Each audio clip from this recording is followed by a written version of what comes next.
L'Évangile de Matthieu, chapitre 15. Alors des pharisiens et des scribes vinrent de Jérusalem auprès de Jésus, et dirent, « Pourquoi tes disciples transgressent-ils la tradition des anciens? Car ils ne se lavent pas les mains, quand ils prennent leur repas. » Il leur répondit, « Et vous, pourquoi transgressez-vous le commandement de Dieu au profit de votre tradition?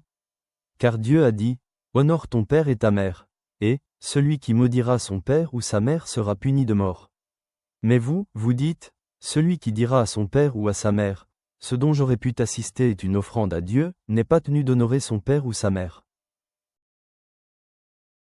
Vous annulez ainsi la parole de Dieu au profit de votre tradition.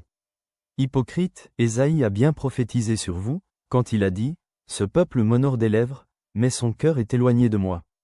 C'est en vain qu'il m'honore, en enseignant des préceptes qui sont des commandements d'hommes. » Ayant appelé à lui la foule, il lui dit, « Écoutez, et comprenez. Ce n'est pas ce qui entre dans la bouche qui souille l'homme, mais ce qui sort de la bouche, c'est ce qui souille l'homme. » Alors ses disciples s'approchèrent, et lui dirent, « Sais-tu que les pharisiens ont été scandalisés des paroles qu'ils ont entendues? » Il répondit, « Toute plante que n'a pas plantée mon Père céleste sera déracinée. Laissez-les, ce sont des aveugles qui conduisent des aveugles. Si un aveugle conduit un aveugle, ils tomberont tous deux dans une fosse. » Pierre, prenant la parole, lui dit, « Explique-nous cette parabole. » Et Jésus dit, « Vous aussi, êtes-vous encore sans intelligence? Ne comprenez-vous pas que tout ce qui entre dans la bouche va dans le ventre, puis est jeté dans les lieux secrets? Mais ce qui sort de la bouche vient du cœur, et c'est ce qui souille l'homme. Car c'est du cœur que viennent les mauvaises pensées, les meurtres, les adultères, les impudicités, les vols, les faux témoignages, les calomnies. Voilà les choses qui souillent l'homme. Mais manger sans s'être lavé les mains, cela ne souille point l'homme. » Jésus, étant parti de là, se retira dans le territoire de Tyr et de Sidon.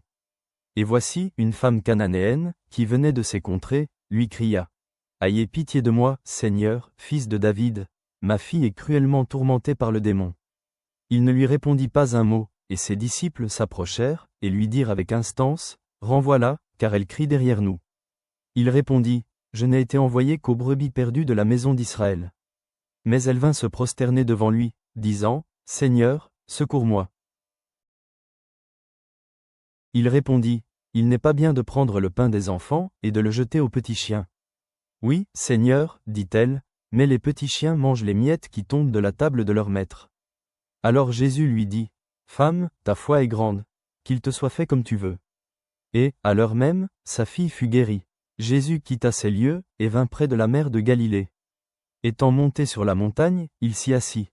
Alors s'approcha de lui une grande foule, ayant avec elle des boiteux, des aveugles, des muets, des estropiés, et beaucoup d'autres malades. On les mit à ses pieds, et il les guérit. En sorte que la foule était dans l'admiration de voir que les muets parlaient, que les estropiés étaient guéris, que les boiteux marchaient, que les aveugles voyaient. Et elle glorifiait le Dieu d'Israël. Jésus, ayant appelé ses disciples, dit, « Je suis ému de compassion pour cette foule, car voilà 3 jours qu'ils sont près de moi, et ils n'ont rien à manger. Je ne veux pas les renvoyer à jeun, de peur que les forces ne leur manquent en chemin. » Les disciples lui dirent, « Comment nous procurer dans ce lieu désert assez de pain pour rassasier une si grande foule? » Jésus leur demanda, « Combien avez-vous de pain? » 7, répondirent-ils, et quelques petits poissons. Alors il fit asseoir la foule par terre. Prit les 7 pains et les poissons, et, après avoir rendu grâce, il les rompit et les donna à ses disciples, qui les distribuèrent à la foule. Tous mangèrent et furent rassasiés, et l'on emporta 7 corbeilles pleines des morceaux qui restaient.